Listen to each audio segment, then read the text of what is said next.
Everyone, good morning, जय श्री राम।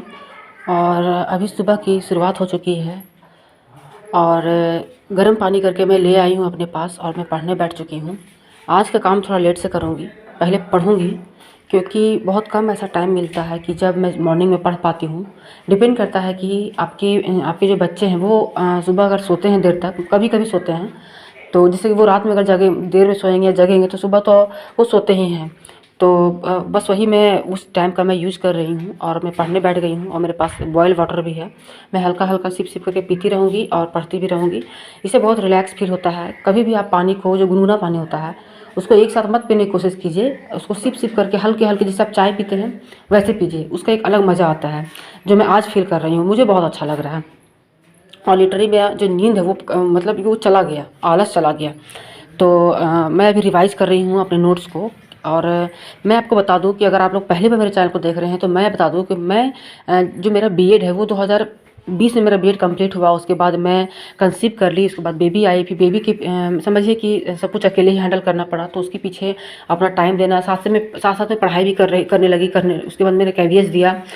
उसमें मेरा अच्छे से मतलब अच्छा मार्क्स में नहीं कर पाई क्योंकि उसमें बेबी बहुत छोटी थी। उसमें मैं ट्राई कर रही थी कि बच्चे के साथ कैसे हैंडल करना चाहिए, कैसे पढ़ना चाहिए, तो नहीं हुआ। उसके बाद मैं झारखंड पीजीटी दी, तो उसमें क्या हुआ है कि वो पेंडिंग में भी है, लेकिन थोड़ा बहुत होप है, लेकिन अभी वो पेंडिंग में है। अगर आप लोग को पता है झारखंड के एग्ज़ाम के बारे में तो वो बहुत ज़्यादा, उसका एक बहुत ज़्यादा वो एक कंट्रोवर्सी में हमेशा रहता है।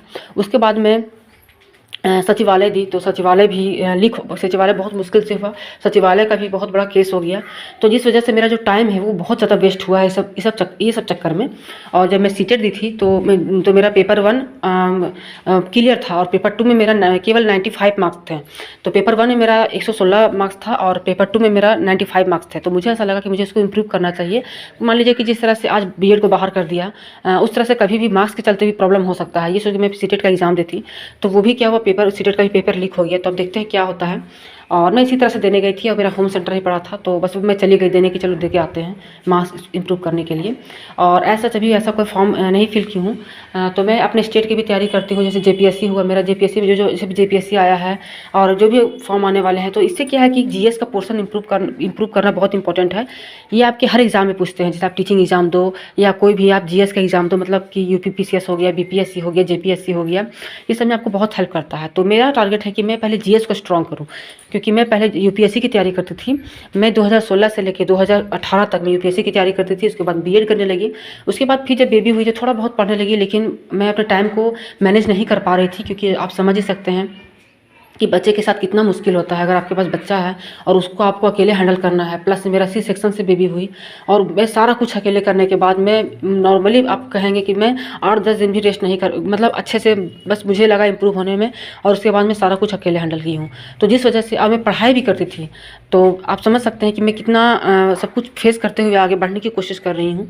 और जैसे कि जो एग्ज़ाम है वो मैं देने की कोशिश करती हूँ, क्योंकि ये फ़ायदा होता है कि एक पैटर्न पता चलता है और एक अंदर से मोटिवेशन आता है कि हाँ इस तरह से पढ़ सकते हैं। अगर आप फॉर्म नहीं भरेंगे तो आपके अंदर पढ़ाई का मोटिवेशन नहीं आएगा। पढ़ाई का मोटिवेशन नहीं आएगा तो पढ़ेंगे नहीं, बस आप घर का काम, बच्चा संभालना, ये सब करते रह जाएंगे। और मैं साथ साथ स्कूल के इंटरव्यूज़ भी दी हूँ और बहुत जगह से मेरे लिए कॉल आया, लेकिन मैं नहीं जा पाई क्योंकि बस आप समझ सकते हैं बच्चे के कारण। तो इसके लिए मेरा पास एक ऑल्टरनेटिव सॉल्यूशन यही निकला है कि मैं यूट्यूब करूँगी। यूट्यूब करने से क्या होगा, इन केस अगर लक साथ दिया तो कम से कम मैं फाइनेंशियली अपने आप में डिपेंड हो जाऊंगी। तो ये फीमेल के लिए बहुत इंपॉर्टेंट है।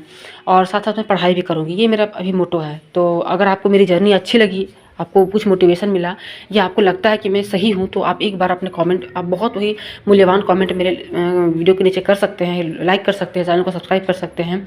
मेरे जैसे जो भी लोग हैं जो बच्चे को भी संभालते हैं, घर को भी संभालते हैं और जीवन में कुछ करने का एक हौसला रखते हैं, वो मेरे साथ जुड़ सकते हैं। तो अभी मैं खाना बनाना स्टार्ट कर दी हूँ।